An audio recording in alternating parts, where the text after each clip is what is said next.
Namo Ramana. Namo Ramana. A very warm welcome to everyone for the Sunday Satsang with Raghav ji. May I now please request Narayanan ji to initiate the puja. Narayanan ji. Om Achyutaya Namaha, Om Anandaya Namaha, Om Govindaya Namaha.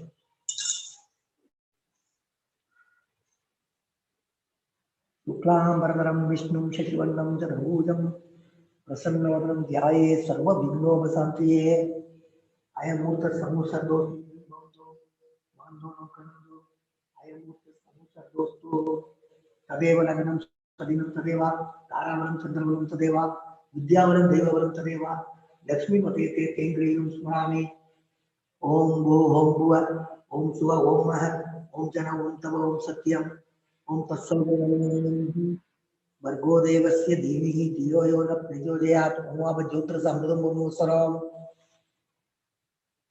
Amopata Samasta Durga Shatwara Sri Parameswar Pityatam Krishyamanasya Karmana Nirvignan Prasana Tattamato Vignesan Pujam Karshiye Pritviya Merutulisi Sudaram Chandagormo Devada Prithvi Diya Dina Bhoga Vedam Vishnu Natuda Twam Satare Mam Devi Pavitram Bhusasana Agamartam tu Devanam Kamanatam tu Rakshasam Andaravam Karangyado Devodavan Rajanam Amopata Samasta Durga Shatvarasi Parmesa Pityatam Nirvanda Siddhatamado Vignesar Pujam Karshye Gananatva Ganapati Kumavame Kavim Kavinamo Masvatramam Jeshtarajana Brahmana Brahmanaspade Anusunundusi Sadhanam Asmin Daritra Bimbe Mahaganapatim Dhyayami Mahaganapatim Avamayami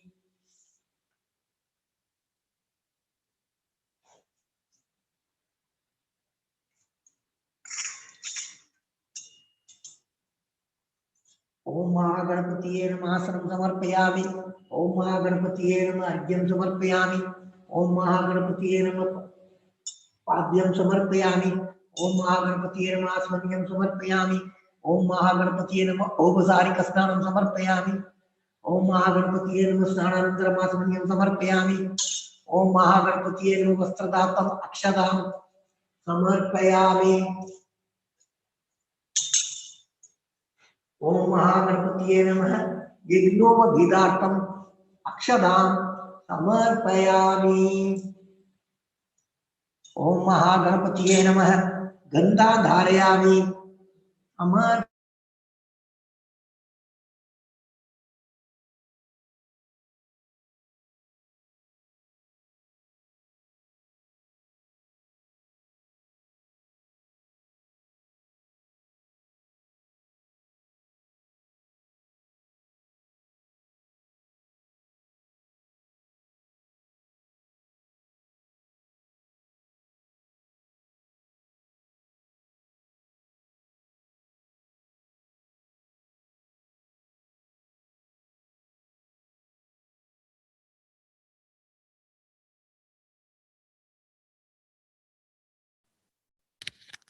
Narayanan ji, everything okay?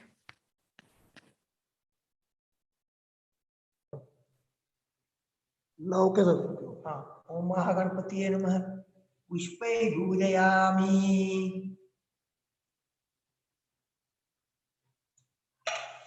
Om Sumudaya Namaha Om Ekadandaya Namaha Om Kapilaya Namaha Om Gajagarnagaya Namaha Om Lambodharaya Namaha Om Vigadaya Namaha Om Vignarajaya Namaha Om Vinayagaya Namaha Om Dhumagedave Namaha Om Ganatakshaya Namaha Om Balachandraya Namaha Om Gajaranaya Namaha Om Bhaktadundaya Namaha Om Surpakarnaya Namaha Om Erambaya Namaha Om Skandamurjavaya Namaha Om Siddha Vinayagare Namaha Om Shankara Moksha Vinayagare Namaha Om Atupra Vinayagare Namaha Om Mahaganapatiye Namaha Nana Vida Paramana Patra Pushpani Samarpayami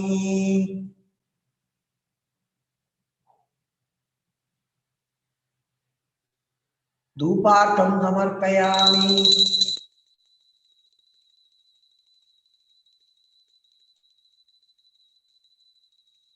दीपार्थं समर्पयामि। अक्षरां समर्पयामि।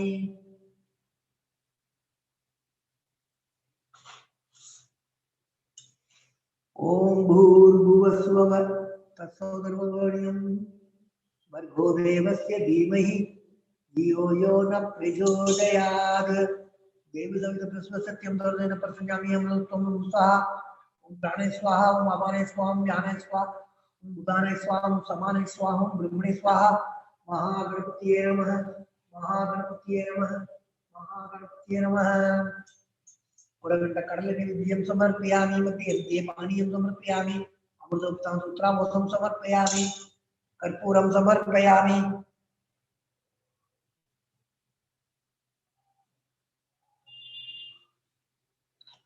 गणानां गणपतिं नमामि। कविं कवीनामुपमश्रवणं ज्येष्ठराजं ब्रह्मणां ब्रह्मणस्पदे आनन्दोन्नतिसाधनं।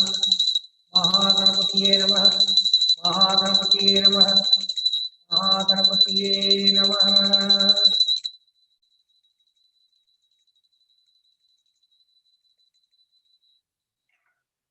कर्पूरं समर्पयामि। नीराजनं समर्पयामि।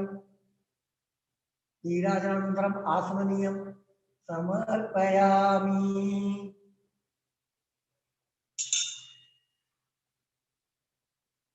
ओम ब्रह्मणे स्वाहा। महागणपतये नमः। महागणपतये नमः। महागणपतये नमः। वक्रतुंड महाकाय सूर्यकोटि समप्रभ निर्विघ्नं कुरु मे देव सर्वकार्येषु सर्वदा। गणपति प्रसादं शिरसा प्रणमामि। ओम ओम ओम शिव ओम मह ओम जन ओम तम ओम सत्यम ओम तत्सवितुर्वरेण्यं भर्गो देवस्य धीमहि धियो यो न प्रचोदयात्। ओम ज्योतिषामृतं गुरुस्वरम्। ओमोपात समस्त दुर्गा क्षयद्वारा परमेश्वर प्रीत्यर्थम सुबह सोबरे मुहूर्ते आद्य ब्रह्मण तृतीय परार्थे श्रीवेदे वराह कल्पे वैवस्वत मन्वन्तरे अष्टाविंशतितमे कलियुगे प्रथमे भागे जम्बूद्वीपे भारतवर्षे वर्षघट्टे नीरो दक्षिणे पार्श्वे शताब्दे अस्मिन् वर्तमाने व्यापावृत्तिये प्रभवादिना षष्ट्या संवत्सराणां मध्ये पिलवनाम संवत्सरे उत्तरायणे हेमन्त ऋतु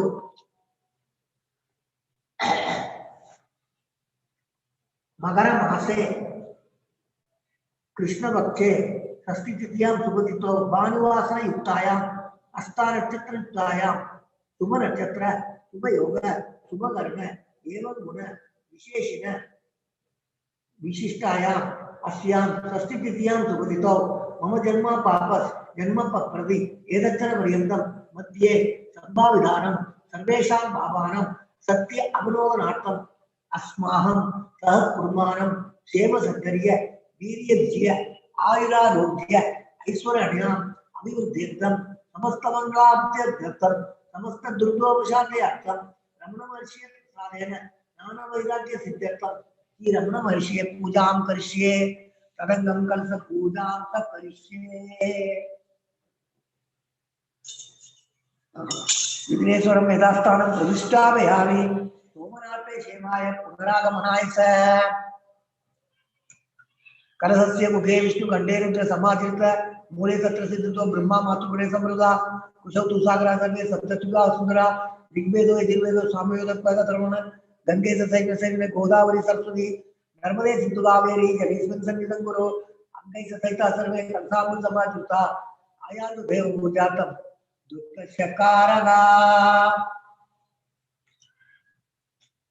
त्वं भूरा सागरोत्पन्नो विष्णुः विष्णुकरे देवेश पूजिते पदे पाञ्जलि नमोस्तुते देवो देवालय प्रोक्तो देवो देवस्नान अज्ञानमे उन्मादयं सोयां भवने बोधयेत्। ओम सकल गुणात्म शक्ति युक्ता योग पीडात्मने नमः। आधार शक्तिये नमः। मूल प्रकृतिये नमः। आदिवराय नमः। आदिगुरुमाय नमः। अनंताय नमः। मृत्युये नमः। आदित्यादि नवग्रह देवोक्त्यो नमः। दश दिक्पालेभ्यो नमः। गुरु ब्रह्मा गुरु विष्णु गुरुदेवो महेश्वरा गुरु साक्षात् परब्रह्मा तस्मै श्री गुरवे नमः। ओम अस्य श्री प्राणप्रतिष्ठामन्दस्य ब्रह्मा विष्णु महेश्वरा ऋषिरेकिति सामधर्माणि संतांसि सकल जगत सृष्टि सम्मार्गाणि प्राणशक्ति परादेवता आम बीजम हरिम शक्ति क्रोम किलकम प्राणप्रतिष्ठापने विनियोग आम अंगुष्ठाभ्यां नमः हरिम दर्शनीभ्यां नमः क्रोम मध्यमाभ्यां नमः आम अनागभ्यां नमः हरिम वरिष्ठाभ्यां नमः क्रोम कर्णपुष्ठाभ्यां नमः आम हृदयाय नमः हरिम शिरसे स्वाहा क्रोम सिद्धाय वसत् आम कौसायम हरिम नेत्रदाय वंशत क्रोम हस्तदाय पर पूर्व स्वरूप दिग्बंध ज्ञानम रक्तांबोधिस्त बोधोदस कर्णसोड़ कराप्से पासम गोदंड भिक्षुत्व मणिगुण पंचमाना विप्राणस्व कवालम तरेण सिद्धा पिनव स्वरोटिया देवी बालार गौरना बहुसु विप्राण शक्ति बरान ओम आम हरिम क्रोम क्रोम हरि माम अम्यम रम लम वम सब सम्म हम सोम सोम हम स अस्यामूर्तो दिव्यदृष्टो अस्यामूर्तो सर्वेन्द्रियाणि वाङ्मनस्य सत्सोत्र दिव्या प्राण वाक् आदिवाय वैष्ठानि या कस्ति स्वस्ति सुगम सुरम दृष्टन्तु स्वाहा ओम अस्य श्री प्राणप्रतिष्ठामन्दस्य ब्रह्मा विष्णु महेश्वरा ऋषिरेकिति सामधर्माणि संतांसि सकल जगत सृष्टि सम्मार ग्रहाणि पारण शक्ति परा देवता आम बीजम हरिम शक्ति क्रोम तिलकम प्राणप्रतिष्ठापने विनियोग आम अंगुष्ठाभ्यां नमः हरिम दर्शनीभ्यां नमः क्रोम मध्यमाभ्यां नमः आम अनाभ्यां नमः हरिम वरिष्ठाभ्यां नमः क्रोम कर्णपुष्ठाभ्यां नमः आम हृदयाय नमः हरिम शिरसे स्वाहा क्रोम शिगाय वसत् आम कौसायम हरिम नेत्रदाय वसत् क्रोम हस्तदाय वसत् पूर्व स्वरूप दिग्बंध असुनीदे पुनरस्मात् सक्सपुर प्राणमी नो इदय भोगम तो पश्चिम सूर्य मुच्चर नमन मदे मलयान शक्ति आवायुदो भव दाविदो भव सन्नीदो भव सन्नीदो भव अवगुणिदो भव सुब्रतो भव सुब्रसन्नो भव सुभगो भव वरदो भव प्रसिद्ध प्रसिद्ध स्वामी सर्वजगन्नाथ यावत् पूजावसानकं तावत् ध्वं प्रतिभावेन बिम्बेऽस्मिन् सन्निधं गुरु नमो भगवते श्री कुशेलाय नमः नमो भगवते श्री कुबेराय नमः ओम नमो भगवते श्री कुशेलाय नमः नमो भगवते श्री कुबेराय नमः ओम नमो भगवते श्री कुशेलाय नमः नमो भगवते श्री कुबेराय नमः चतुर्नोति मंत्र के पौरुषि परतपः लक्ष्मी प्रदसीमानंगद प्रिय ईश्वरा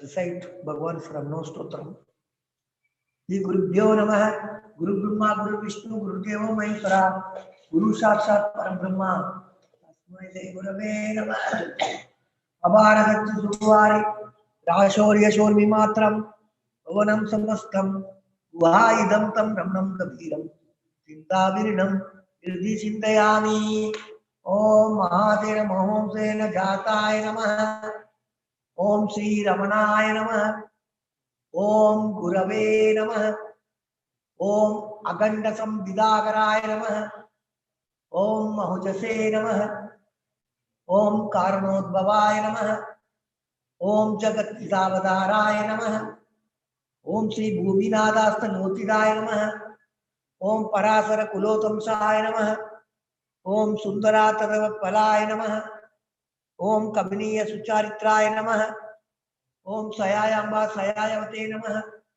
ओम शोणासुर महोलीन मानसाय नमः ओम स्वर्णहस्तकाय नमः ओम श्रीमद्वादशान्त महाश्रेय सप्त विद्योदयाय नमः ओम महाशक्ति निवादेन प्रवृत्ताय नमः ओम परमार्थविदे नमः ओम दिव्याय नमः ओम पितृपदान्वेषिणे नमः ओम इंदुमौलिना पितृपदे नमः ओम पितुरादेष्ट सोणशैलं प्राप्ताय नमः ओम तपोमयाय नमः ओम उदासीनाय नमः ओम महायोगिने नमः ओम महोत्साहाय नमः ओम कुशाग्रदिये नमः ओम शांत संकल्प संप्रभाय नमः ओम सुसूत्रसे नमः ओम सवित्रे नमः ओम स्थिराय नमः ओम तवशबीद सर्वंगाय नमः ओम उल्लाम्बुज विलोचनाय नमः ओम चंद्रिका सदास श्री मंडिदानिन मंडलाय नमः ओम सुदवाट्यां समासीनाय नमः ओम सूर्यनिदाग्र विप्रमाय नमः ओम वेद वेदांत तत्वज्ञाय नमः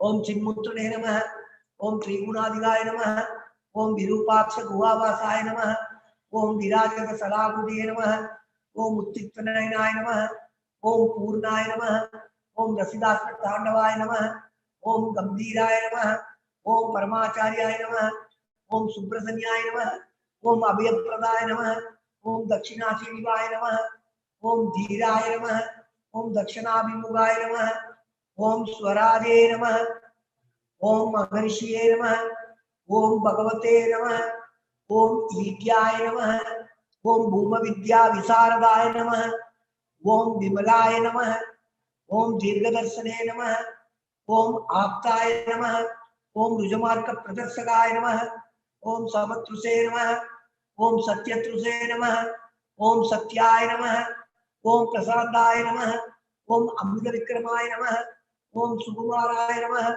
ओम सदानंदाय नमः, ओम मृदुवासिने नमः, ओम दयार्णवाय नमः, ओम श्री सोनासुर युरुद्भूत स्कंदाश्रम निकेतनाय नमः, ओम सद्दर्शनोपदेष्टरे नमः, ओम सद्भक्त वृंद परिपूताय नमः, ओम गणेश मुनि प्रियने सेवितान विश्वरूपाय नमः, ओम गीतोपदेश सारादि ग्रंथ संसिंह संशयाय नमः, ओम वर्णाश्रम मुदादीदाय नमः, ओम रसज्ञाय नमः, ओम सौम्याय नमः, ओम आत्मवदे नमः, ओम सर्वावनि मदस्ताना महारात्याय नमः, ओम सर्वसत्कुलिने नमः, ओम आत्मारामाय नमः, ओम महाभागाय नमः, ओम मातृमुक्ति विदायकाय नमः, ओम वीरदाय नमः, ओम विनुदाय नमः, ओम विप्राय नमः, ओम मुनीन्द्राय नमः, ओम भावगोज्वलाय नमः, ओम दर्शनात्मक सम्माने नमः, ओम मौनेन स्वात्म बोधकाय नमः, ओम ऋचादि करसा नित्याय नमः, ओम प्रणाद्बंध मोचकाय नमः, ओम अंधस्मीर चंडांशवे नमः, ओम संसारारंभ तारकाय नमः, ओम सोणादि विष्टरे नमः, ओम आर्त विद्या प्रकाशकाय नमः, ओम अविच्युत निज प्रज्ञाय नमः, ओम नैसर्गिक महातपसे नमः, ओम कमंडलुराय नमः, ओम सुब्रगोविंदवसनाय नमः, ओम भुवाय नमः, ओम दंडवाणीये नमः, ओम कृपापूर्णाय नमः, ओम पवरोग पिशक्वराय नमः, ओम स्कंदाय नमः, ओम देवदमाय नमः, ओम अमर्तयाय नमः, ओम सेनानिये नमः, ओम पुरुषोत्तमाय नमः।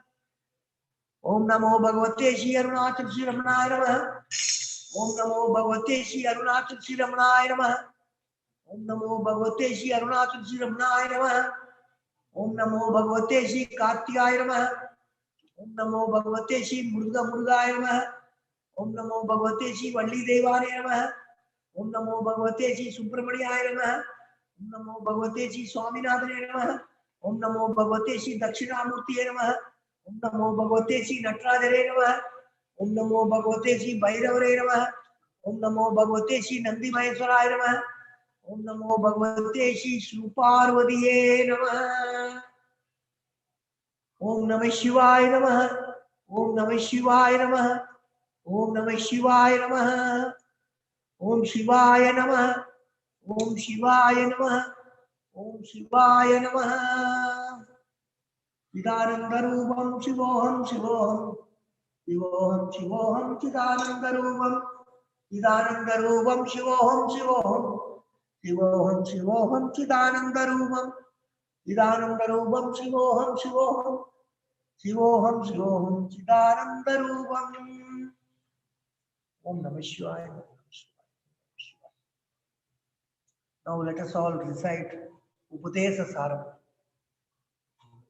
कर्तुराज्ञया प्रापदे फलम् कर्म गिम्बरम् कर्म दज्जनम् कृति महददौ पदन कारणम् फलमशाश्वतम् गद निरोधकम् ईश्वरार्पितम् निश्चयाकृतम् सिद्धशोधकम् मुक्तिसाधकम् कायवाङ्मन कार्यमुद्गमम् भूजनं जप चिन्तनं क्रमा जगतैषधी युक्तसेवनम् अष्टमूर्तिभृत् देवपूजनम् उत्तमस्तव दुज्जमन्दद सिद्धजं जप ध्यानमुत्तमम् आद्यधारया शोधता समं सरलचिन्तनं विरलदभरं वेदभावना सौवमित्यसौ भावनाभिधा भावनीमदा भावशून्यस भावसुस्तुति भावनाबला भक्तिरुत्तमा तिरुस्तरे मन स्वस्थता क्रिया भक्ति योग बोधाच निश्चितम वायुरोधना लीयते मन जालभक्षिव रोध साधनम सिद्धवायव सित्क्रियायुधा सागयोर्द्वयी शक्तिमूलगा लय विनाशने उभयरोधने लय कदम्बुन भवति नो मृदं प्राणबन्धना दीनमानसं एकचिन्तना नासमेत्यद नष्टमानसो गृष्टयोगिन कृत्यमस्ति किं स्वस्तिदं यद दृश्यवारिदं चित्तमात्मन चित्वदर्शनं तत्वदर्शनं मानसं धुतिं मार्गणे हृदे नैव मानसं मार्गार्जवा वृद्धयस्त्वहं वृद्धिमाश्रिता वृद्धयो मनो विद्यां मन अहमयं कुतो भवति चिनपद ऐपदत्यहं निज विसारणम् अहमिनासभात् यहमहं दया स्फुरधीरस्वयं परमपूर्णस इदमहं वदा अभिक्यमन्वहम् अहमिलीनके अप्यल्य सत्तया विक्रयेन्द्रिय प्राणदीदम नामसे कसत् गज्जडं सस सत्ववासिका सित्ववेदरा सद्दया इति सिद्धयायहम् ईसजीवयो देशदीविदा सस्वभावतो वस्तुदेवरम् वेशानद स्वात्मदर्शनम् ईसदर्शनम् स्वात्मरूपत आत्मसंस्थिति स्वात्मदर्शनम् आत्मनिर्भया आत्मनिष्ठदा ज्ञानवर्जिता अज्ञानहीनचित् ज्ञानमस्ति किं ज्ञातुमन्तरं किं स्वरूपमे आत्मदर्शने अव्यया भवा अपूर्णसित्सुखं बन्धमुक्त्यदि तम्बरं सुखं विन्ददीयै वस्तुदैविक अहमवेदकं निजविभानकं महति तं तवो रमणवाद्यं महति तं तवो रमणवाद्यं महति तं तवो रमणवाद्यं Arunachal Ratna Arunachal रमणाय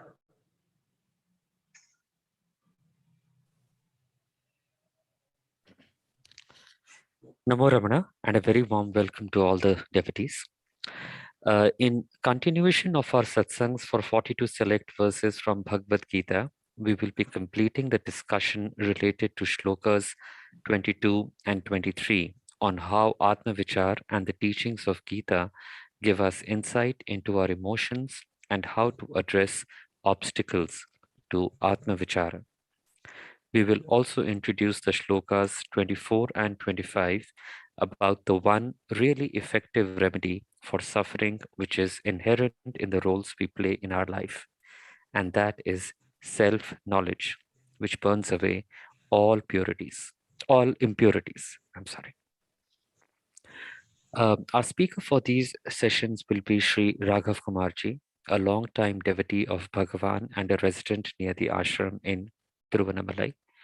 His brief background: he has been a devotee of Bhagavan Raman Maharishi with a background of Vedanta study under various acharyas of Rishikesh and Uttarkashi over several years.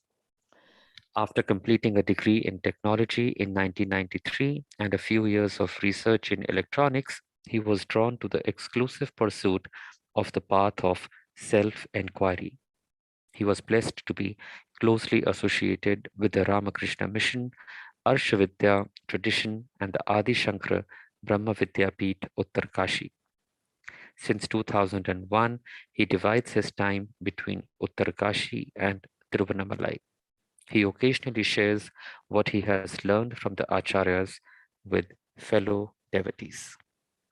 Raghavji, may I now please request you to lead the discussions and guide all of us.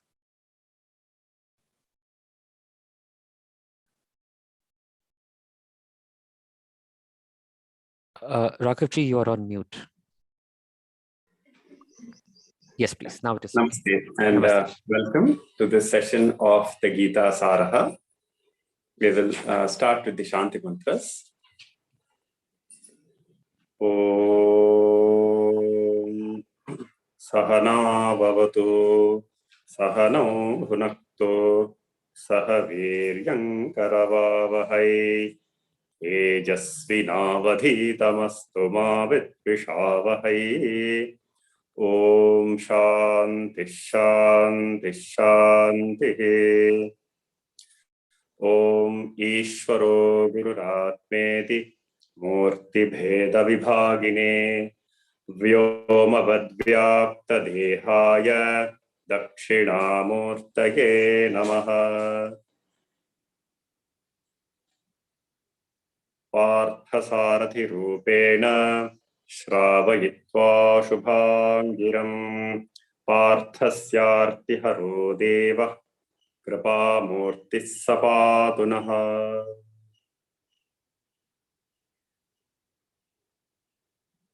So we were discussing the 23rd and 22nd and 23rd verses from Bhagavan's Gita Saraha. And Bhagavan has, in this context of these shlokas, mentioned how there is a hierarchy of entities beginning from our indriyas, which are outermost to our being, and then to manas, and then to the buddhi, and finally, what is the innermost truth of what one is, that is the Atma Tattvam, the self. So in the discussion during the last session, I had mentioned how it is very helpful to understand that the buddhi is different from the manas. And while we use words like the mind to cover everything, it's very finely distinguished in the Shastra. I was mentioning how it is said that the Inuits, who are the residents of the northernmost latitudes, they have, it is said, several words for the word ice, dozens of words which mean ice or snow. Whereas in conventional English, we just have a few words because we are not in environments where we have snow or ice all around. We have ice, maybe snow, frost, and so on. But they have almost 50 or so words for the different forms of snow and ice. I mention this because the Indian tradition has much more deeply investigated the nature of the mind, the nature of emotions, the nature of what is behind all this, what is the way to be free from distress. And so therefore we have much finer distinctions about what constitutes the mind. And I mentioned that even without getting into too much technicalities, each one of us as students of Advaita should know the distinction between at least these two broad categories which we experience every time, which is manas and buddhi. So that shloka there, I had read it last time. I will just refresh your memory. Indriyani paranyahuhu indriyebhyah param manaha manasastu para buddhihi yo buddhe paratastu saha. So indriyani paranyahuhu, the indriyas themselves are very subtle. They are the powers of perception, of hearing. They are not the gross organs or the indriya golakas, like the retina in the eye or the tympanum and the inner ear. Not just those things, but the power behind these powers of perceptions is very subtle. So they are part of the subtle body, the sukshma sharira. Those are the indriyas. That is why they are paraha, parani. They are parani. And indriyebhyah param manaha. The manas is compared to that which is behind and more subtle, more inner than the indriyas, more part of yourself, as a more important dimension to your experience. In other analogies, it is said that the manas is what connects to various indriyas one at a time. So let's say you are engrossed in a book, in reading a book. So the manas has not connected to the shrotrendriya, the ear. So when you're engrossed in a book, even if there's a procession, let's say a loud marriage procession which goes by, you will not pay attention. You will not be even aware that a loud, noisy procession has passed by. Why? Because the mind is not connected to the shrotrendriya, to the ear. Even so, if you are engrossed deeply in some thought, you might not pay attention to what is before your eyes. You might just ignore or be unaware of what is, because you are lost in your own thoughts. In this way, it is the mind that highlights and connects to each of the indriyas and gives the experience of that indriya, that is manas. All the emotions we experience, and we had mentioned that the last time too, beginning with kama and then its later manifestation, which is krodha, all of these emotions too are at the level of manas.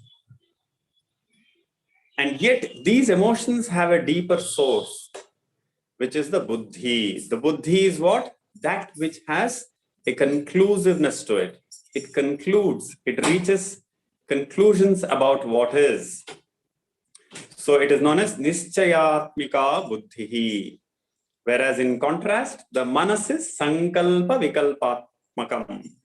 So it keeps vacillating, keeps changing all the time, manas, connecting with different indriyas, giving you different experiences. When you cogitate, when you go on, speculating or thinking of various thoughts in a very loose kind of a way, trying to weigh various options before you. Should I do this? Should I do that? All of this is at the level of manas. Then the buddhi says, do this. This is the correct thing. This is what I should be involved with. That conclusion, that sankalpa comes from the buddhi. So the buddhi is known as nischayatmika buddhi. Nischaya means decisiveness, decision. And the buddhi is more subtle than the manas or the indriyas. What do you mean by subtle? Subtle means you cannot easily catch it because you are always using it. It's like so much part of you, you don't even know that it's just an instrument, a faculty you have. So the buddhi is therefore more important. If you were to change anything in your own buddhi by your efforts, by the grace of the guru, you'll be a different person.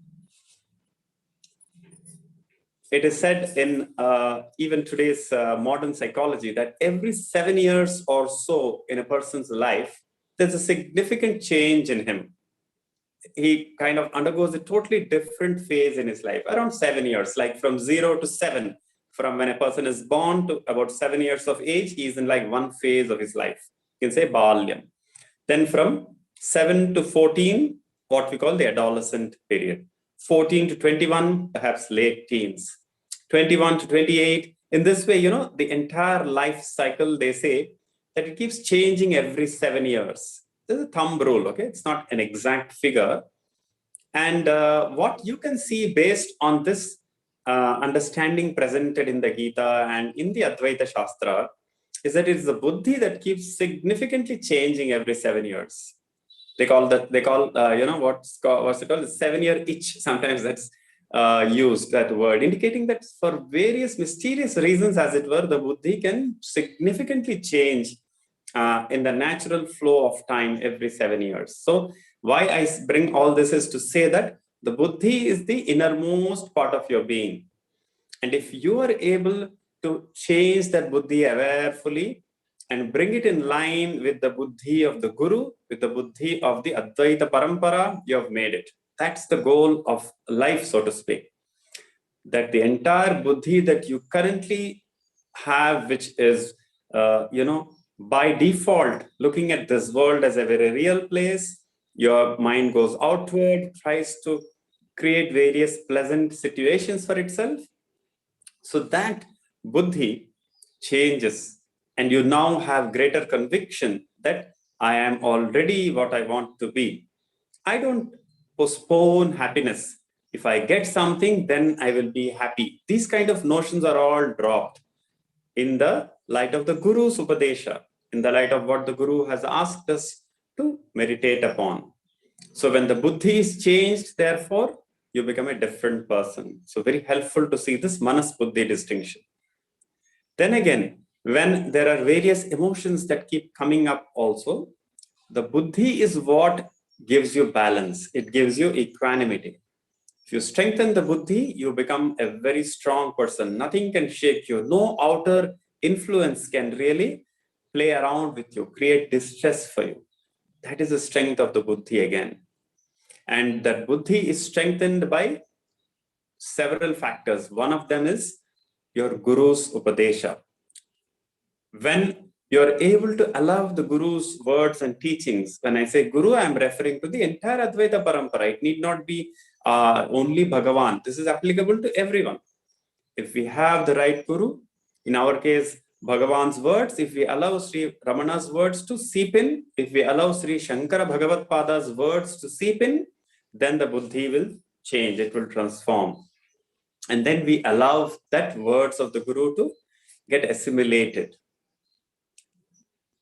Sometimes by the grace of God, you get these glimpses of lucidity. So you're able to very clearly see that, yes, this is indeed true, that I am free from all distress.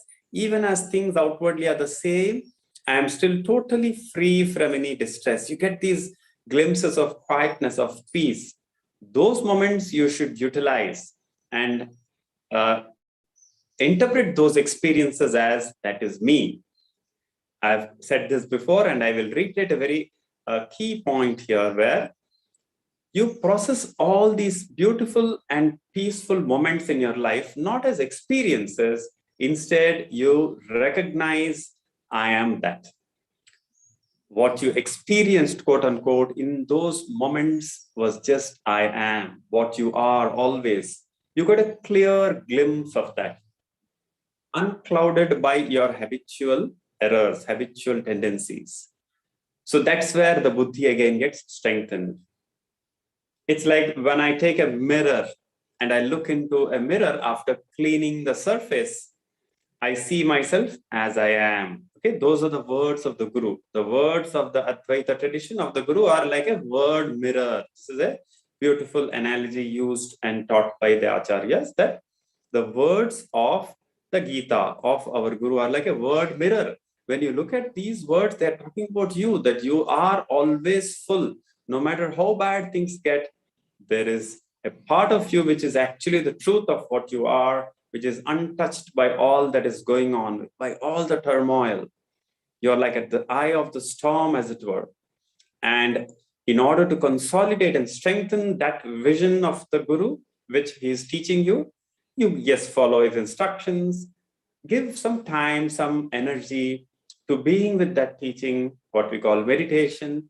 That strengthens the buddhi all the more. So the dwelling upon the teachings of the Guru, a powerful way of changing the buddhi. The second one, practicing his teachings in the form of meditation, nididhyasanam, that is an extremely powerful way of strengthening and clarifying the buddhi. And I also said, use all the moments of lucidity and peace you have to recognize that's what you are. Okay, that's what you are. You didn't just experience some peace which went away. Instead, that is the reality of you. That is the truth about you. you have this total transformation of perspective. So these practices, these three other sources are what can strengthen and purify the buddhi. Yo buddhehe paratastu saha. So that saha, that atma, is even more subtle, more inner to the buddhi. However, it is never in the play of creation. So you basically do your sadhana at the level of the buddhi alone.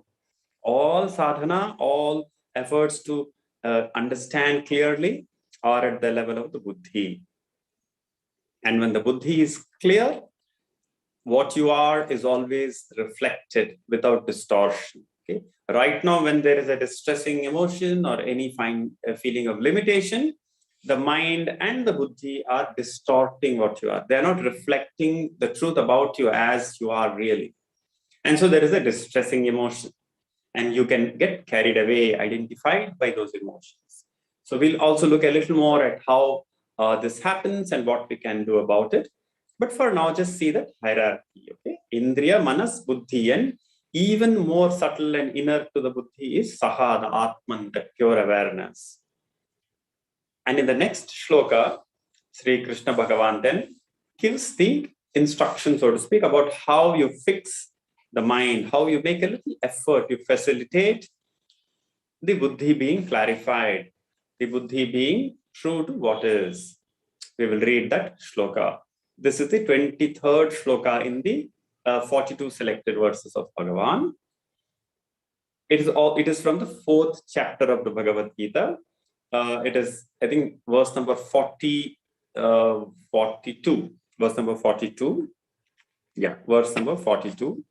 So that verse gives an instruction. Verse number 43. Yeah, verse number 43. That verse tells us the key instruction, how we stabilize the mind and fix it in oneself. And by doing so, we are able to negate, to conquer that which obstructs our happiness from manifesting continuously. So we will read that shloka. Evam buddhe param buddhva samstabhyatmanamatmana jahi shatrum mahabaho kamarupam durasadam. Evam buddhe param buddhva samstabhyatmanamatmana jahi shatrum mahabaho kamarupam durasadam. So this 43rd shloka of the 4th chapter says, Evam, in this way, buddhehe param buddhva, knowing that it is even more paraha, superior, inner, more subtle than the buddhi, knowing that you are even beyond the buddhi in a sense. I say beyond in a sense because beyond implies something far away. Okay, so it's a tricky use of the word beyond, whereas Atma is right here and now. So instead of saying beyond, a more appropriate use of the word is more inner to yourself, more basic to what you are, is the Atman, which is pure awareness. So buddhehe param buddhva samstabhya, knowing that samstabhya, you can quieten, fix the mind. Concentrate is also a word, but fixing is more appropriate. So sometimes it's very tricky. Bhagavan's teaching will say that turn the mind inwards and rest, abide as the Atman. And the doubt can arise. So what should I do? Okay, I can think of a thought that's easier for me to do. But just turning the mind within and holding it there seems a very tricky and a subtle kind of a method, which is very true. It is no doubt subtle. So one way of looking at this process of turning the mind inwards is that you do the opposite, meaning see that whenever the mind is going outwards, you arrest that. So instead of saying turn the mind inward, we can say whenever the mind goes outward, bring it back. So that's a little more easier to relate to. So whenever we get thoughts, whenever some thoughts keep taking us into their own stories, our mind builds this narrative about ourselves, the past, I had this past, this was my biodata, so to speak, my biography, and goes on dwelling on that and then making plans about the future. You arrest those kind of thoughts. Arrest meaning You don't get carried away. Let the thoughts come for a while, but let them go. You don't feed your energy into them. You don't buy into those stories about yourself. So that's to some extent easier to relate to. So instead of getting into those stories which the mind goes on throwing and creating, you just rest, again come back and say, okay, these are the thoughts coming and going. I shift my attention back to what I am, the thinker or pure awareness. So without actually conceptualizing, you merely turn your mind away from the thoughts. Automatically, you rest in what is. But then it is much more effective once you get that glimpse into pure awareness. It will, as it were, absorb you into its reality. It's no more any concept. So wherever you have, let us say, a glimpse of that, let me assume, say you got a glimpse of what is that I am pure awareness. I really am at peace even without doing anything. Even without external objects, I can get this glimpse of peace. So if you're able to relate to that, then in Atma Vichara 2, all you do is allow the mind to resolve back as that pure awareness. So that Atma Tattvam, as it were, brings in its own moment. You recognize that, hey, all this time I have been actually thinking, I've been continuously doing something or the other with my mind. Even when I'm just sitting quiet, I've actually been doing lots of things. Even when my mind is superficially a little quiet, inside there is still this holding on to some subtle thinking, some identity. What is there tomorrow? What should I do? Or I am here. The mind goes on having this rumble of restless energy. And so when you recognize after a while, it could be sometimes, let's say after half an hour of your meditation practice or a little longer sometimes even, you can get that quietness of even this second level of vikshepa. So in other words, even when the first superficial thoughts have kind of slowed down or quietened down, there is still an inner restlessness. Okay, so you have to be a little patient and just stay the course. You could use a mantra too if you wish, but in Bhagavan's kind of primary instruction there, if you're comfortable, just keep shifting the attention back to the self and stay there. Abide as the self, as he says. Or if you were to use a mantra to recognize the gaps between the mantras. Okay, whenever you chant a mantra, there's a short pause. Be aware of that. In other words, don't allow your mind to wander between the mantra chants. Even that is a very effective stepping stone to Atma Vichara. So in doing all this, what happens? The second level of mental restlessness also starts subsiding. That's when you get the depth in Atma Vichara. Okay?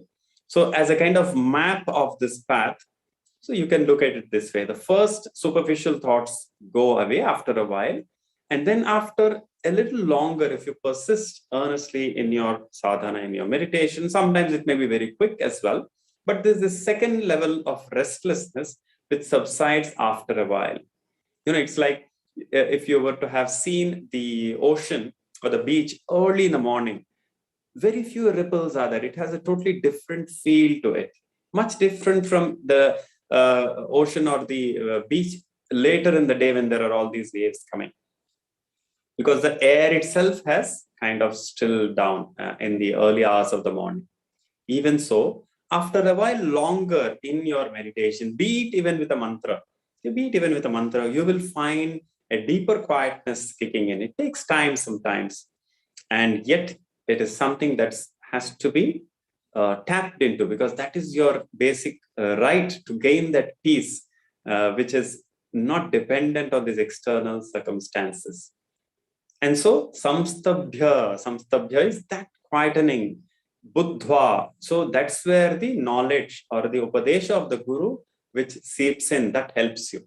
That I am not this person, not this ego structure, not this person having a story in his life. I'm not that. So that is the underlying content. You don't have to verbalize continuously this fact that I'm not just this person having the mind, but the underlying spirit of Atma Vichara is that you allow the mind to just stay with the truth of that statement without verbalizing. You don't have to keep saying that, okay, I'm not the body, I'm not the mind. You don't have to keep saying that. but you just turn your mind away from various thoughts. And after a while, a deeper quietness sets in when these very words that I am not the mind, I am free from the distress caused by emotions, these kind of words really resonate. So that is what is referred to here, samstabhya. And how is that happening? Through buddhva samstabhya. Having known, you can do this. Meaning, you already have this conviction that I am pure awareness, not touched by the mind and its vacillations and its fluctuations. You already have that conviction. Not necessarily something you are always able to tap into. It doesn't matter. I am vulnerable. No problem there. We can be vulnerable, and yet vulnerable means we are sometimes affected by the emotions, and yet we have that shraddha in the Guru's words. What the Guru is telling us about ourselves, what the Advaita Parampara is telling about ourselves is the truth. And what I assume, what I am assuming about myself is not really logical.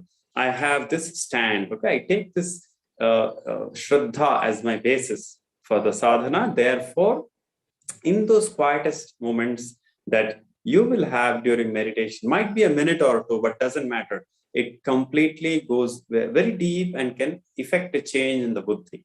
So the change in the buddhi is happening in this way. You facilitate that change happening in your buddhi by tapping the deeper quietness, during which you will be able to see very clearly the truth of these statements of the Guru, that I am not in the stream of time. I am not just this story having so many roles in my life. So I do so many roles, there is some distress. All of that I'm able to set aside in Atma Vichara while I do the meditation.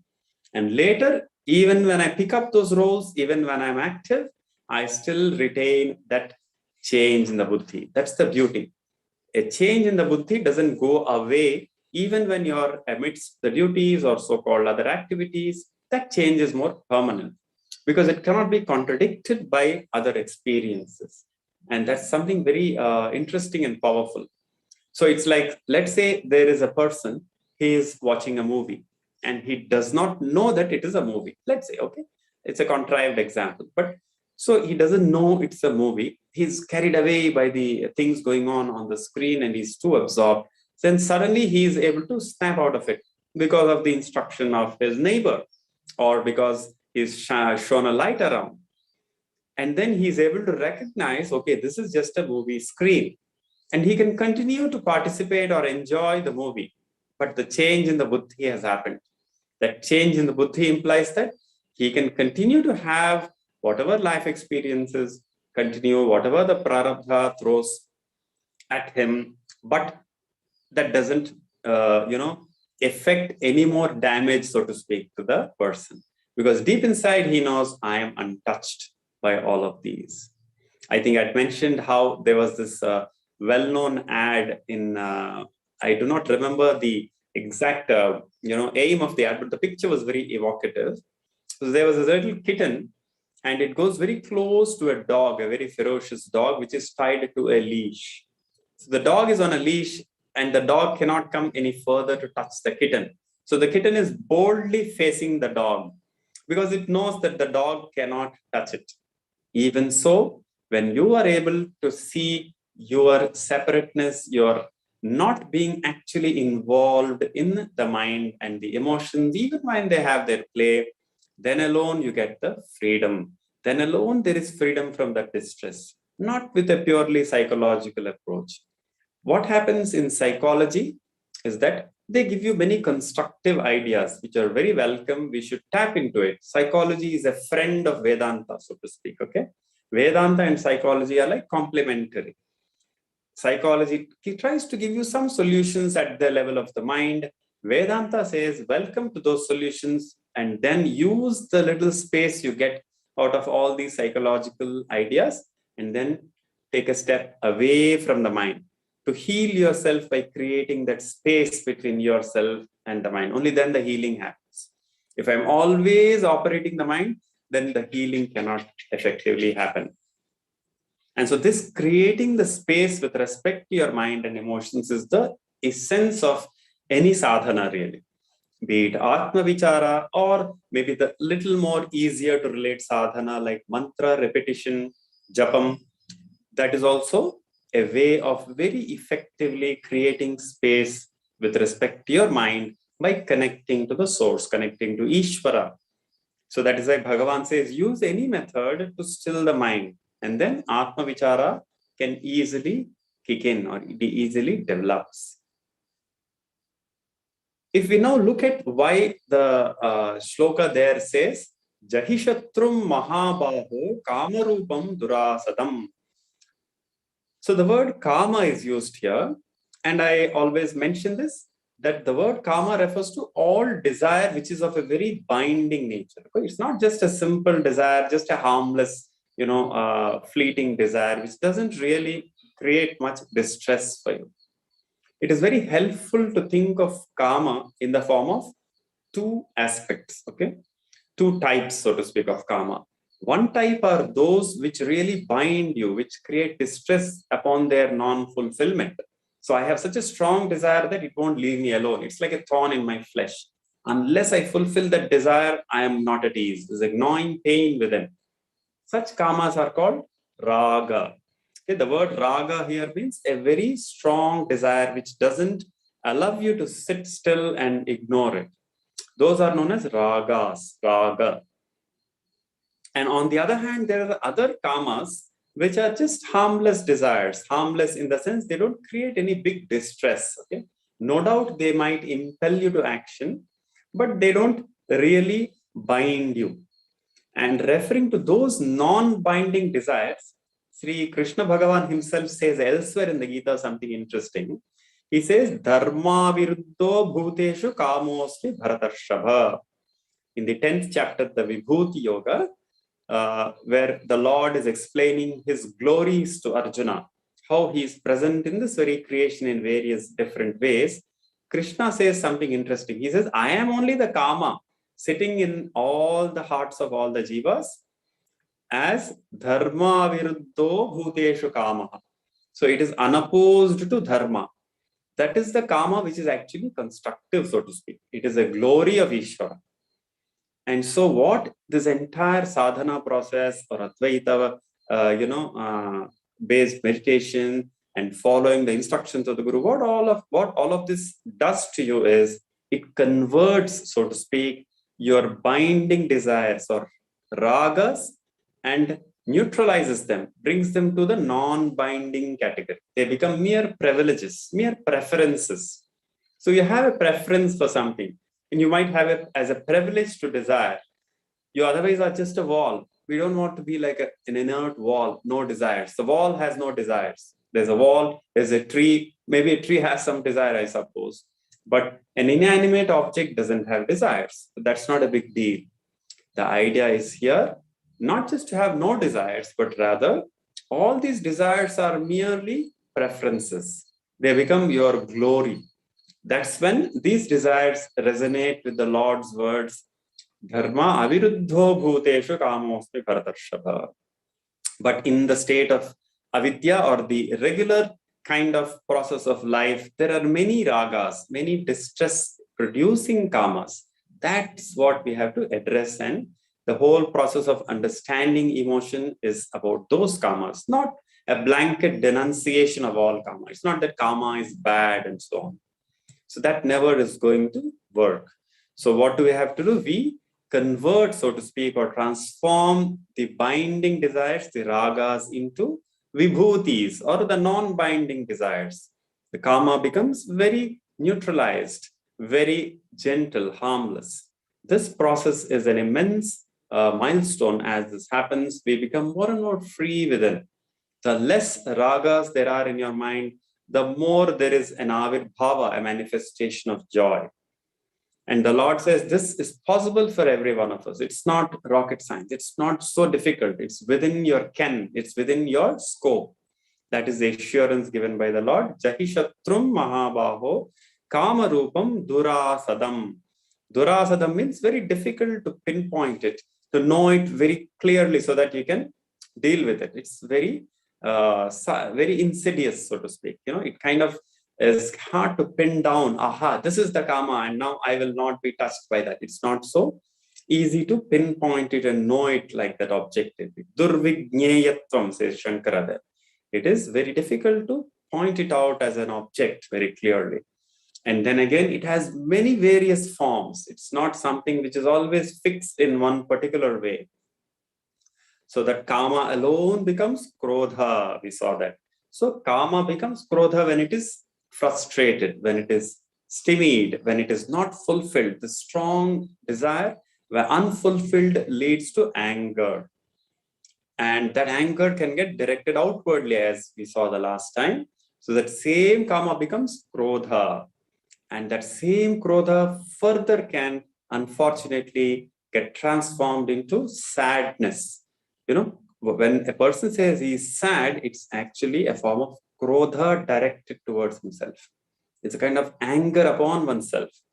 And by dissolving that energy of sadness, immense relief is attained. This path, we will discuss that by and by, helps you go in that direction. There are no easy magic bullets, but you make a first step, then the rest of the journey gets easier. How we resolve krodha, how we resolve sadness by and by. So what is sadness? The same anger which can be directed as aggression to others around you, and showing it in the form of some tantrums or showing some harmful tendencies towards others. Instead, because of maybe lack of people around to whom we can logically direct that anger, it gets directed back to within. It gets reflected, and that anger directed to oneself becomes sadness. That same sadness, when it goes on for a length of time, is sometimes given words in the modern terminology called depression and so on. So I just refer briefly to this word and say that many of us nowadays hear this word depression and so on. And it's interesting, one of my teachers used to say, there was no depression in earlier traditional societies, it seems. He used to, kind of half humorously say that. So we never heard any depression in the earlier generations. They were sad, and then they would, come out of that or face it in various ways. No doubt some of them probably did get stuck there, but the vast majority of people were apparently much less prone to this kind of depression and so on. Definitely there are many social causes for this thing called depression. And yet one of the things that we have to bear in mind is, the more we make a big concept out of it, the more we sometimes, develop a prison. Okay, I have depression, so I can't do anything about it. So that's not very constructive. Instead, we try to understand what is this so-called thing called depression. And it is helpful since we either encounter this word in individual context or for people around us. So it's important to know that there are two forms of depression. Okay, one is the clinical part of it, which needs definite medical help. Even in earlier times, they had many Ayurvedic methods to deal with depression, where they'd be given various medical formulations to change the neurochemistry. So it's like there is a component to this depression in some people, which is clinical. Clinical depression is repeatedly, it keeps coming. And it's not just a one attack of a few days. It's constantly almost there, or very frequently it keeps coming. There's a kind of frequency. They have some definitions there, modern medical personnel. So that kind of depression, we shouldn't go and tell them, Vedanta says that the Atma is free from all these emotions. That is very unhelpful to tell such people, or even to oneself if we have anything like that. We need to take help of medicine also. It is not at all wrong or taboo to take the help of medicine for dealing with clinical depression, which is one type. Okay, it's the more physiological type of depression. What happens there is that either because of the past prarabdha, or perhaps the prarabdha which has fructified in this janma, the very neurochemistry has changed. It's like, if someone has, let us say, a hurt or fractured a bone, you cannot counsel them, pain and pleasure are just fleeting. You have to first heal the bone, set his bone, then you can talk Vedanta. Even so, clinical depression first needs some medical help. After some stability is attained at that level, then yes, he can take charge, become empowered, and then deal with the residues of the depression. Then it becomes more handleable. Okay, so we should be careful whenever we either deal with either ourselves or with others. whether it is clinical depression or depression as an emotional obstacle. So it's very subtle to see that, but something that is chronically there and creating that sadness, there is no shame in taking help. It's a very big admission of humility to take help. Okay, reaching out and asking for help from whoever is available, from a doctor if necessary, is absolutely in tune with whatever the gurus have told us. They too, in earlier times, had Ayurveda, which deals in its own way with this kind of clinical depression. Now we don't have such a strong body of Ayurveda, so we take whatever is available today. But now there is a second form of what is called depression, which is not clinical, but it is something that every human being will be subject to in the trying moments in his life. It could be for a few days, for a few even weeks or months. And then after that, he is able to sort of resolve it partially at least.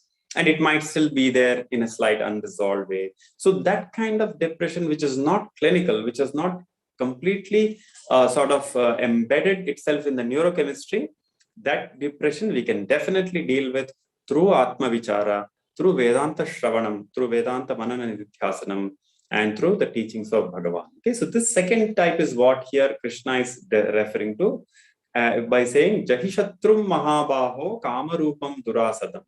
The various manifestations, Durasadam, of this Kama, like I said, Kama, Krodha, then sadness, okay, and then sadness would be Shoka. And then all these modern terms like depression, all of that can definitely be dealt with by taking recourse to the Guru's instruction.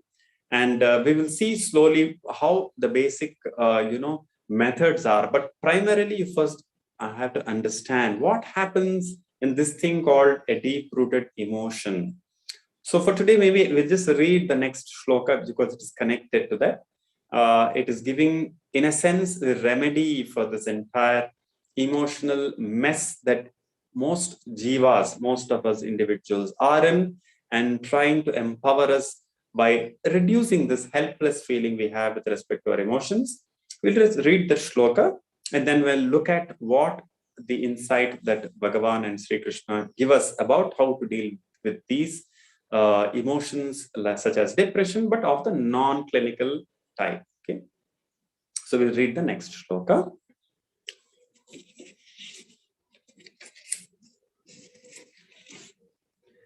Yathai-dhamsi samidhognihi bhasmasat kuruterjuna jnanagnidagdha sarkarmani bhasmasat kurute tatha. Yathai-dhamsi samidhognihi bhasmasat kuruterjuna jnanagnidagdha karmani bhasmasat kurute tatha.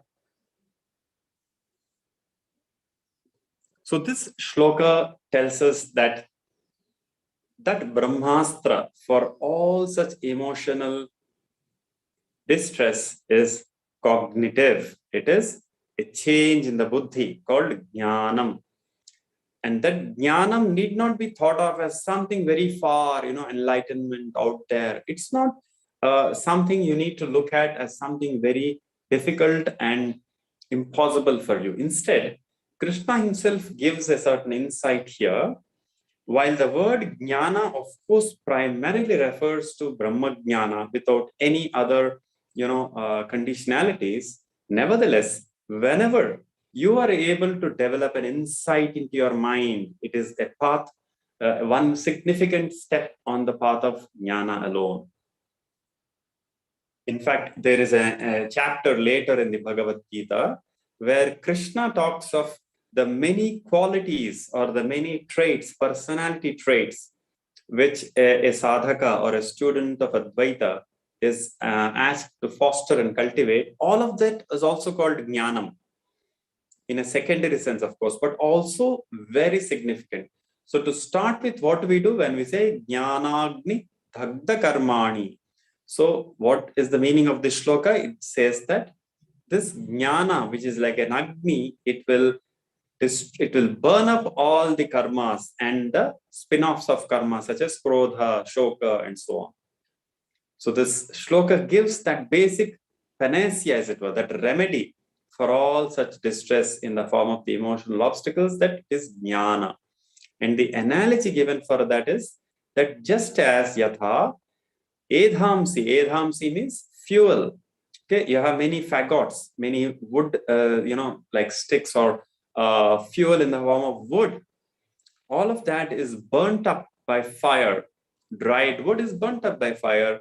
Even so, this jnana agni burns up all the karmas and their spin-offs in the form of krodha and so on. So yathaidhamsi samidho agnihi. Samidho agnihi, that agni has to be very luminous, very well kindled. Samidho agnihi yatha edhamsi bhasmasat kurute. It will make it burnt. It will be converted into ashes. See, the idea here is that many of our thinking patterns, which we have indulged in, so to speak, in the past, will leave residues, which we find that maybe we never get out of it. Such a doubt can come. So many times this doubt comes that, see, I have perhaps in numerous births been thinking about myself in a certain way, which are sometimes called vasanas. So if I have infinite births and infinite vasanas, as the Shastra is saying, how do I deal with that in a limited span of time? And the answer is, it doesn't matter whether we have infinite vasanas. What really matters is that this Jnana Agni has the capacity to convert all those vasanas into things that cannot further affect you. Shankara uses the nice word, nirviji karanam. It makes them incapable of further producing their results. Like a seed is roasted and it loses its capacity to germinate and sprout. When you have seeds, if you plant them, they will germinate and sprout. If not today, they can lie dormant for several years. And there are some seeds, they say they lie dormant for even 100 years. And when the rains come, they will start sprouting. But those very seeds, if they are roasted in fire, fried up, so to speak, they can no longer germinate. The basic capacity to create further distress, to create further, bondage for us is destroyed. So the power of jnana is that even if you have infinite karmas, infinite vasanas, they all become fried up in this fire of knowledge. So nil desperandum, no need to worry about the large amount of unprocessed things. If we take even one step forward on the path of karma, immense benefit in the form of freedom from all of that results. Okay, so the fact that we have a large corpus of past vasanas and samskaras and karmas doesn't matter. If you take even one step forward on the path of jnana by acquiring those traits mentioned by Krishna, we will make a huge progress. And how do we do that? There Krishna goes on to say that even traits such as amanitvam, adambhitvam, ahimsa, kshantihi, arjavam, there's a huge list, but I'll just give you a couple of examples. All of that is jnana, says Krishna. Amanitvam means even freedom from having an exaggerated sense of self, that I have some knowledge, okay, or some qualifications, some wealth, and then I'm very boastful, very egotistic about it. I'm very upfront and kind of project it all the time in my transactions with others. That is manitvam. And the moment the person becomes a little more mellowed, he recognizes that so many people have actually helped me to become what I am. There's very little reason to have this manam. Manam means you have some stuff and you're very egotistic, very boastful about it. And there's very little reason to feel like that. There are so many who are much more talented, much more wealthy, much more intelligent than me. I become very realistic. Okay? Humility is just a synonym for being realistic. It doesn't have to mean you put yourself down. All it means is you're very realistic. Yeah, okay, there's some things I know, but there's so much more to know. All we know is but a small drop in the ocean of knowledge. All that I have possesses but a small drop. All that I can contribute to this world is also very, very small. That I'm helping the world, again, is manam. I do what I can as a service to the Lord, that's okay, that's not manam. but I am helping the world, I am doing so much to contribute to the world is mana. So as a person mellows down, Krishna says, this manitvam comes, this condition of having amanitvam comes, this condition of having a certain balance, being very mellowed about one's qualifications or one's possessions. That also is part of the Jnana Marga. Why all this I'm mentioning now is to say that Krishna says even having those traits is part of being real, like they say in English, getting real. You're very down to earth, very much, with your grounding very strong. You're not floating in the air about yourself, about the world. You're very grounded in the form of being very balanced. That is also part of the Jnana process. The more you are having that strong grounding, the more these emotions cannot really shake you. That's the connection here, okay? So, Jnanagni Dagdha Karmani. So, this Jnanagni will, Jnanagnihi Sarvakarmani Bhasmasat Kurute. Tatha Jnanagnihi Sarvakarmani Bhasmasat Kurute. That even these other steps or stepping stones to Atma Vichara, Atma Jnana are also part of the Jnana Yoga process. The more insight you develop about your emotions, you're again making progress on Jnana Marga alone. So at this point, we will just spend a little time to see how this whole idea of emotions are dealt with in our traditional paradigm or traditional view. The idea they acharyas say is that each of us has this basic energy which comes from food, which comes from the very process of prana being there in your body. And that energy manifests in the form of thoughts. Okay? The very thinking process is very natural. The moment you eat food, the thinking process will be there. You have freedom now to direct those thoughts in different ways. And when those thoughts get misdirected, they produce blocks, so to speak. Okay, they produce blocks. The energy behind these thoughts gets blocked. It's like a vortex of thoughts. And this energy behind the thoughts will move you, will make you do things. Why is that energy behind the thoughts coming? You remember that basic sutra which we dealt with last time? Keep that in mind. Avidya, the root cause of all that a person thinks about himself wrongly, that I am small, I am limited, I do not know what I am, that avarana, that veiling is there, that leads to kama, leads to this energy trying to make you full, make you complete. You seek completeness in the external world. That is the source of this movement outward. Otherwise, if that avidya is not there, thoughts come, thoughts go, but you are at rest. You are always in joy. The ego is there, but it doesn't create any distress. The mere existence of an individual ego is not a problem. There's a very interesting conversation which Bhagavan shares, which I thought I will mention here. How, even the word ego is sometimes misunderstood as necessarily something negative. It's not so. The ego, because it is infected, so to speak, with avidya, we go on seeking this completeness and this fullness outwardly. That avidya, which converts to kama, that only creates a problem for the ego. Inherently, there's no problem in just being the individual. That's not the problem. That individual desperately seeking fullness in the external world, the kama, that creates the problem. The kama manifests for anything. It could be success, wealth, all that is kama alone. And so Bhagavan highlighting this particular aspect of how the ego goes out and tries to find fullness, avidya, kama, karma, that particular junction Bhagavan shares in one conversation, which I will read for you. Bhagavan says that the ego's perfection is suddenly broken at a point, and a want is felt. Want means kama, is felt.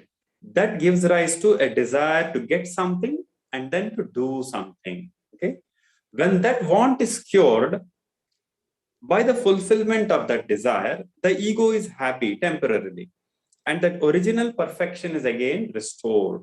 So Bhagavan is giving the very, a kind of model how we find happiness even in the Vyavaharik realm.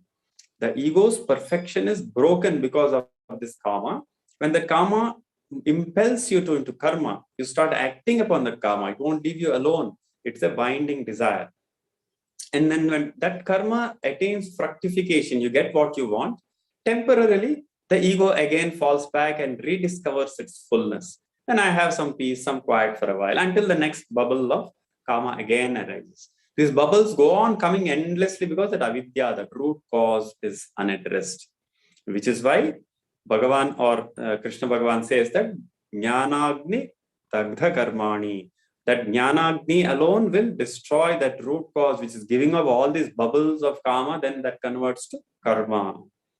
And so Bhagavan finishes that discussion saying, therefore, the ego is happy and the original perfection is temporarily restored. He doesn't use it temporarily, but it's understood there.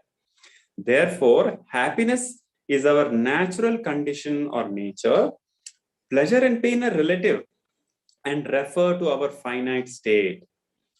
So that is the way this bliss is continuously rediscovered. When you go from avidya to kama to karma, temporarily the person gets some relief and he's caught. That karma after a while gives rise to vasanas. Vasanas are what? Vasanas are like these tendencies which have their own life.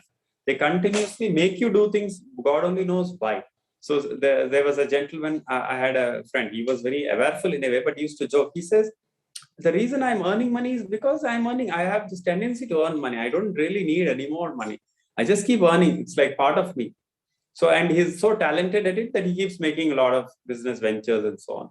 So that's the vasana. It has a life of its own. It's no longer why he's indulging or, caught up in the vasanas. That's just part of him. It becomes inseparable from him. So that's the chakkar. That's the cycle. Avidya, kama, karma, vasana. And each is, remember, causative to the other. Avidya cause, kama is the effect, desire to find fullness. Kama is the cause, karma is the effect. And in the next shloka, there is a finer distinction given where first, after you have the desire, you now have the buddhi coming in and saying, I will now do this to fulfill my desire. That's known as sankalpa. So whenever you have something like, okay, a firm decision, I need to fulfill this desire, I'm going to do this. That is known as sankalpa. The buddhi has reached a decision. I need to fulfill this desire in this way. Then the karma kicks in. All the actions, all the planning, all the calculations, weighing of options, everything is completed and now a person is doing something. That is the karma. This whole life cycle is caught up in this game. That's the idea of samsara, samsarati. Samyak sarati. Nicely, the person is going around and round in that circle without knowing it. And you break that chain by addressing the root cause, by addressing avidya, by the meditation upon the Guru's teachings.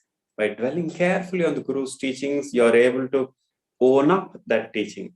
Otherwise, it seems very distant from us. It seems like a concept, which is why very effectively, very graciously, the Gurus have given us the intermediate sadhana, such as japa.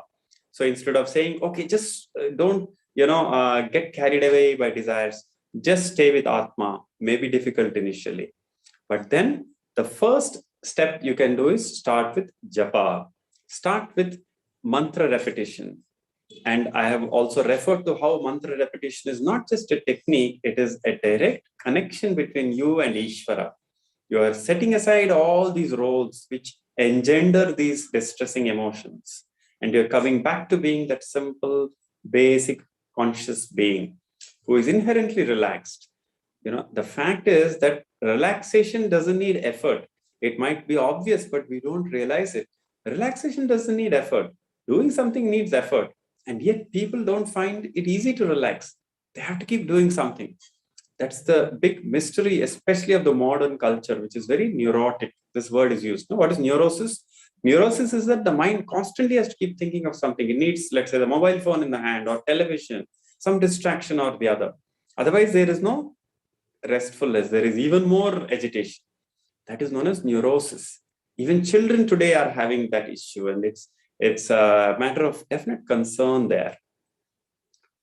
So to come back to what we were saying, so avidya, kama, karma, vasana, you unwind, you come back from karma, you kind of withdraw. What do you do? One kind of a summary of one of the methods I will mention for today, and then we will continue this discussion with the new shlokas, which we are going to start today in the next session. So what happens? You unwind, meaning you come back to yourself step by step. What is the way? the first thing is karma, right? What is the cycle? Avidya, kama, karma, vasana. So the first step to deal with vasana and karma is, vasana, how do you deal with it? It's a long-term project. You have satsanga, you read the right kind of books, have a change of environment, then you come to a place which evokes the sacred feeling in you. All of that slowly can change the vasanas. But then karma is in a way a little easier to deal with. You first take time off in your day, set aside specific time to come back and do the japa or do atma vichara. It itself is a powerful statement of intent. Many of us may be already doing that, but I'm mentioning this as a form of completeness, that karma, when you refrain from other activities, when you give your total attention to the present moment, you're already taking a step back from karma and coming to the thoughts and the mind, and in some sense recognizing what is happening in the mind and trying to take a step still further. But the first step, therefore, is what we call asana siddhi. When asana siddhi is there, meaning you are able to sit still in, when I say still, I mean relatively the same seat or posture for a length of time. That itself gives you that little space from this tendency to constantly do something or the other. And it's very powerful in itself, asana siddhi. So the tradition used to talk, the acharyas talk of a one muhurta. One muhurta is around 48 minutes. If you're able to relatively stay still, okay, when I say relatively stay still, doesn't mean you are like a statue. That's even better, but you can move, you can change your posture to be comfortable, but don't go around kind of thing. Don't do other activities, but just stay rooted more or less in that seat or that chair or that asana. And then you have to deal with the next step, which is kama. Kama comes, as I said, in various forms. For today, I will just mention briefly that when you first attempt that, perhaps you already know this, but I'm just giving you words to understand what is happening, what you've already perhaps undergone and crossed over, but you can place it in context. So I'm mentioning this. So what happens? All the thoughts that you have entertained in your various roles in your life kind of start echoing. They kind of produce their own resonance, their own thoughts which try to take you away and get you into planning and analysis and thinking and so on.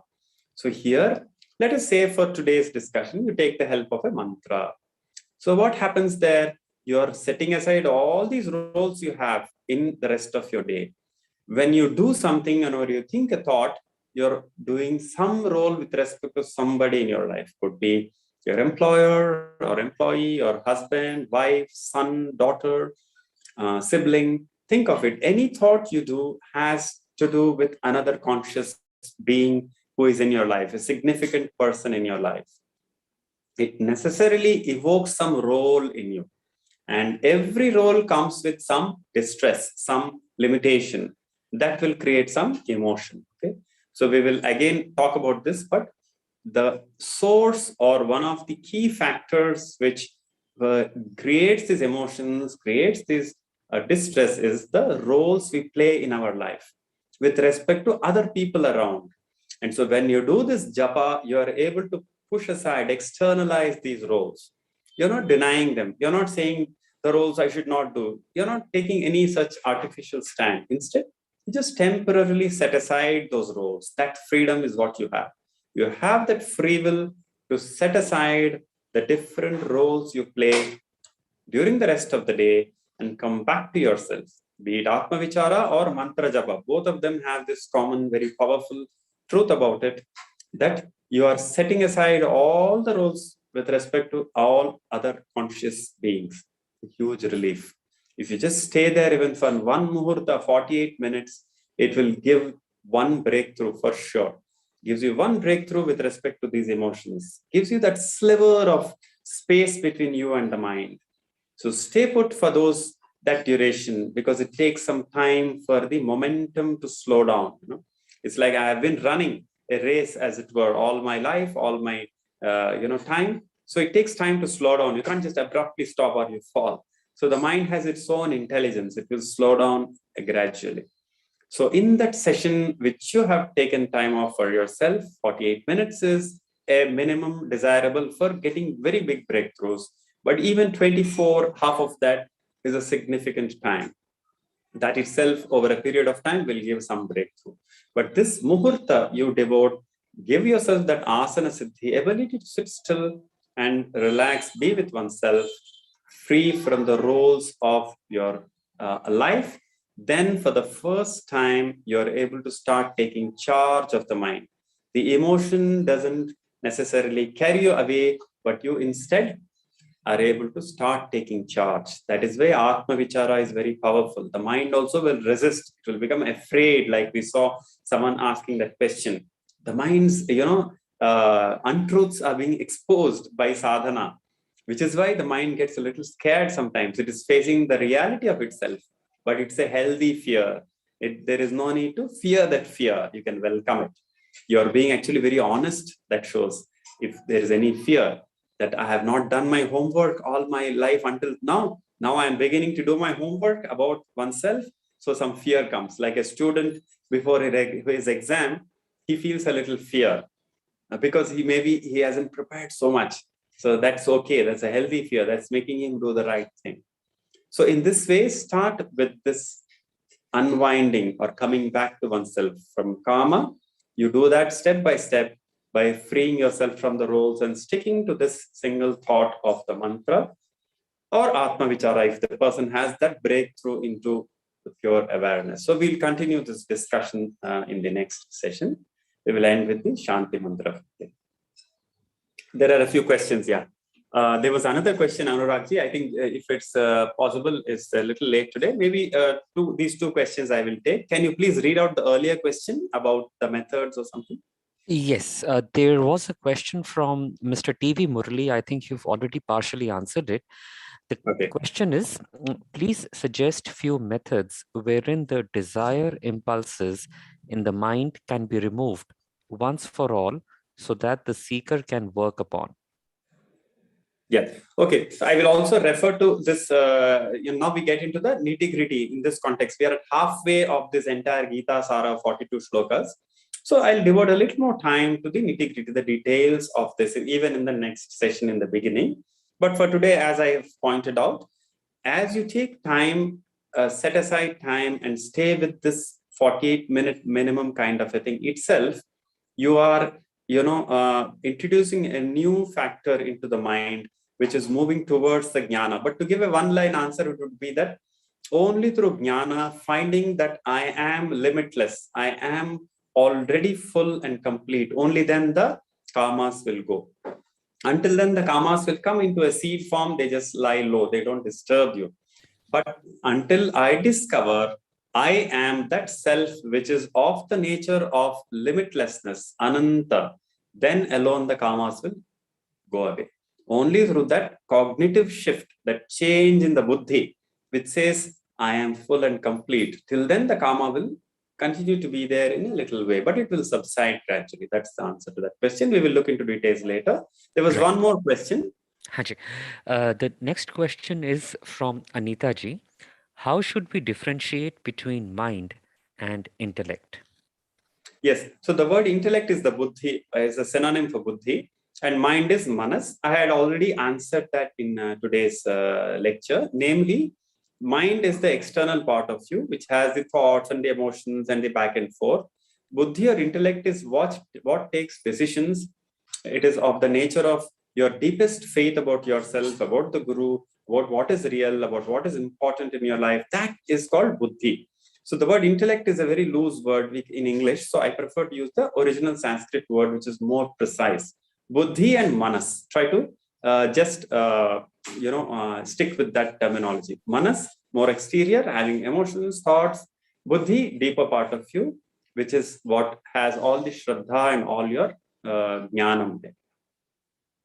Oh. Right. And the last question is from Sham Sundarji. Atma is one form of avidya. Are there any other forms of avidya leading to emotional distress? No, the avidya is of only one kind. Avidya, the word is it's a very precise word. It has as its locus the self, meaning avidya refers to I do not know what I am. I am, as it were, veiled from knowing what I am. It's like a veil covering the Atman. Atma is always there. Atma is not there. Even now Atma is there. However, its true nature is veiled from manifestation. Its true nature is not there. So avidya is only of one kind. There are no types in avidya. It is ekarupa. It is that I am not having that knowledge that I am full and complete. There is a veil. That's all. That is avidya. Then kama, there are many forms. Kama only comes in various forms. In the form of I want this, I want that, I should become this, I should become that, and these are mine. So all the kama manifestations are many. Avidya is only one type. I don't know that I am Brahman. So that's the last question, sir. Okay, yeah. So today we have taken a few minutes extra. I hope that's okay. We'll end with the Shanti. Om Purnamada Purnamidam Purnat Purnamudachyate Purnasya Purnamadaya Purnameva Vashishyate. Om Shanti Shanti Shanti. Thank you. Anuragji, please give to Narayanji for the puja. Raghavji, thank you so much. As always, a very, very warm thank you for all the guidance that you give all the devotees. Narayanji, can I please now request you to go through Akshar Manamalai and perform the Adolescent? Sorry, Anurag, Akshara Manamalai kalle? Okay, Jayantiji, please, please go ahead. Okay.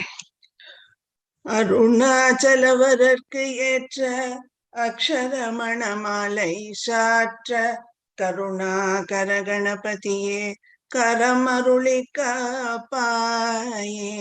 Arunachal சிவ அருணாச்சல சிவ அருணாச்சல சிவ அருணாச்சல அருணாச்சல சிவ அருணாச்சல சிவ அருணாச்சல சிவ அருணாச்சல அருணாச்சலமென அகமே நினைப்பவரகத்தை விரருப்பாய் அருணாச்சலா.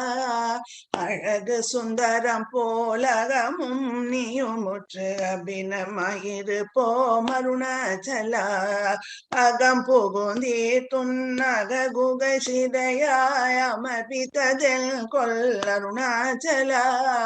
ஆறு காயனை ஆண்டனை அகற்றிடில் அகிலம் பழித்திடும் அருணாச்சலா. பழித்த பொன்னையே நினைப்பேதாயினி யார் விடுவார் அருணாச்சலா. இன்றிடும் அன்னையின் பெரிதருள் புரிவோ இது உனது ஓ அருணாச்சலா. உனையே மாற்றி ஓடாதுள்ளத்தின் மேல் உறுதியாயிருப்பாய் அருணாச்சலா. ஊர் சுற்றுளம் விடாதுனை கண்டடங்கிட உன் அழகை காட்டருணாச்சலா. என்னை எப்போ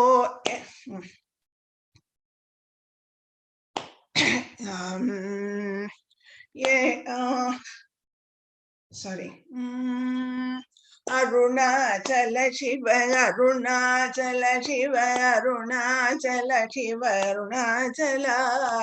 அருணாச்சல சிவ அருணாச்சல சிவ அருணாச்சல சிவ அருணாச்சலா.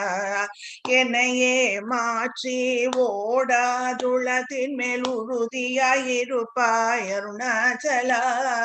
ஏன் இந்த உறக்கம்மெனை பிறதிழுக்க இது உனக்கழகோ அருணாச்சலா. ஐம்புல கழ்வர் அகத்தினில் போகும்போது அகத்தில் நீலையோ அருணாச்சலா. ஒருவன முன்னை ஒளித்தவர் வருவாருன் சூதே இது அருணாச்சலா. ஓம்கார பொருள் ஒப்புயர்வில்லோய் உனையார் அறிவார் அருணாச்சலா. அவ்வை போல எனக்கும் அருளை தந்தனையாளுவதுன் கடன் அருணாச்சல அருணாச்சல சிவ அருணாச்சல சிவ அருணாச்சல சிவ அருணாச்சல அருணாச்சல சிவ அருணாச்சல சிவ அருணாச்சல சிவ அருணாச்சல அருணாச்சல சிவ அருணாச்சல அருணாச்சலம் வாழி அன்பர்களும் வாழி அக்ஷரமணமாலை வாழி வாழ்க ஸ்வயம் பிரகாசம் வாழ்க வாழ்கவே சூழ்க சுதாத்ம சக்தி சூழ்க சூழ்கவே ஏழுலகம் ஜீவன் முக்தி இன்பம் பொங்கவே ஏழுலகம் ஜீவன் முக்தி இன்பம் பொங்கவே இதயமாகும் இறைவனாகி எல்லாம் ஓங்கவே இதயமாகும் இறைவனாகி எல்லாம் ஓங்கவே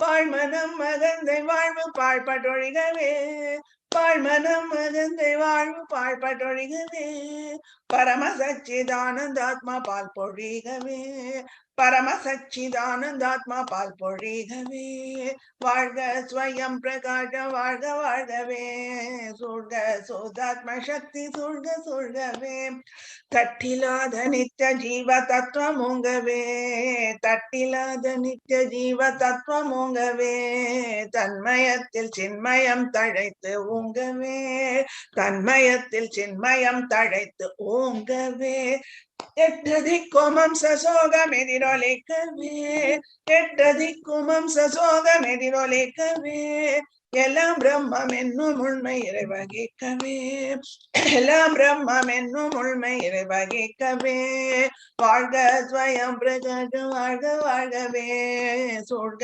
சுதாத்ம சக்தி சூழ்க சூழ்கவே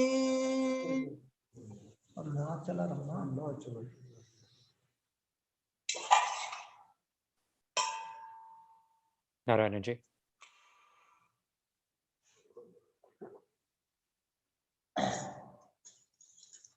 ओम भूर्भुवस्वः तत्सवितुर्वरेण्यं भर्गो देवस्य धीमहि धियो यो न प्रचोदयात् देवी सवितुर्वरेण्यं सत्यं दौर्जेन प्रसन्नामि अमृतं स्वाहा ओम प्राणाय स्वाहा ओम अपानाय स्वाहा ओम ज्ञानाय स्वाहा ओम उदानाय स्वाहा ओम समानाय स्वाहा ब्रह्मणे स्वाहा अरुणाचल श्री रमणाय नमः अरुणाचल श्री रमणाय नमः अरुणाचल श्री रमणाय नमः पार्वतीये नमः पार्वतीये नमः पार्वतीये नमः प्रगंड घोषीरं नैवेद्यं समर्पयामि मध्ये मध्ये पानीयं समर्पयामि अमृतोपचारोत्तरावसं समर्पयामि नीराजनं समर्पयामि नीराजनानन्तरम् आसमनीयं समर्पयामि हरि ओम पूर्वीवन समायुक्तं नागवल्ली तलयुगं कर्पूर्ण सूर्ण संयुक्तं प्रतिगृहां कर्पूर नीराजनं श्री रमण महर्षिకి समर्पयामि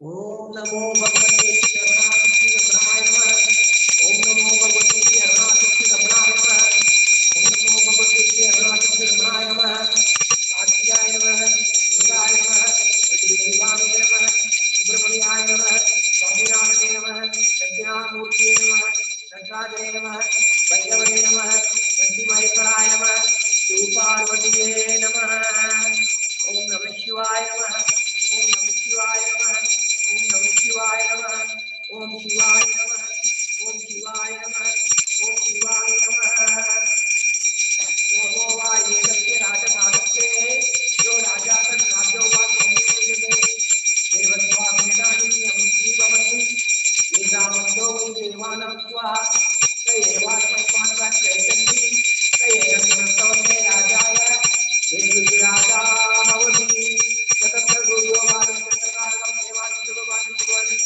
तमेवानि सर्वाणि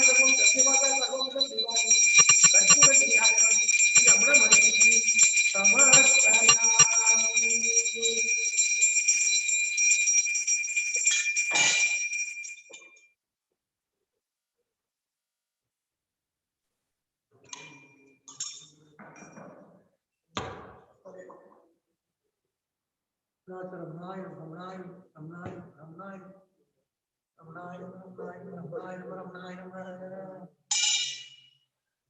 यो भा पुष्पं वेद पुष्पवान् प्रजावान् वसुमान् भवति चन्द्रमा वां पुष्पं पुष्पं पुष्पवान् प्रजावान् वसुमान् भवति ओम तत् ब्रह्मा ओम तत् वायु ओम तत् आत्मा ओम तत् सत्यम ओम तत् सर्वम ओम तत् पुरोर्नमः अंतर्चरति भूतेषु गुहायां विश्वमूर्तिषु त्वं यज्ञस्थं वसत्कारस्थं इन्द्रस्थं रुद्रस्थं विष्णुस्थं ब्रह्मस्थं प्रजापति ओम तदापो ज्योतिरसो अमृतं पूर्वपुरुषोरहं न कर्मणा न प्रजया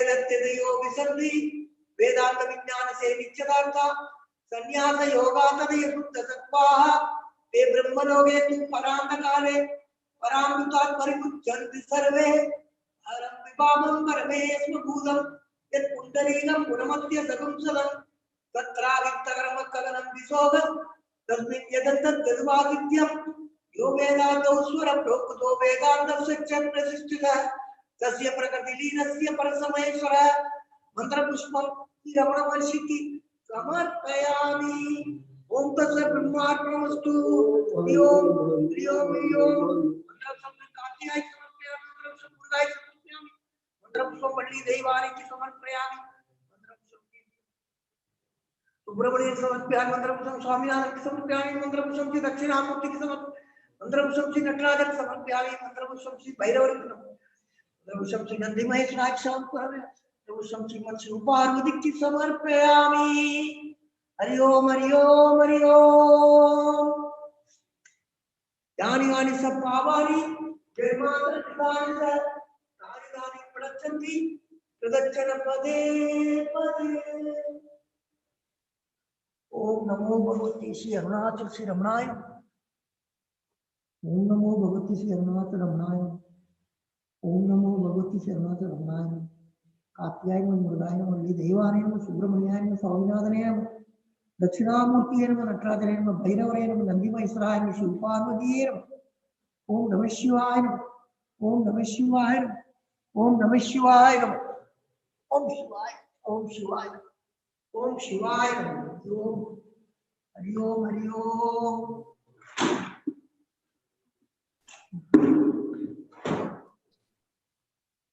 Namo Ramana. This brings us to the closure of today's satsang with Raghavji. We shall reconvene next month. Namo Ramana.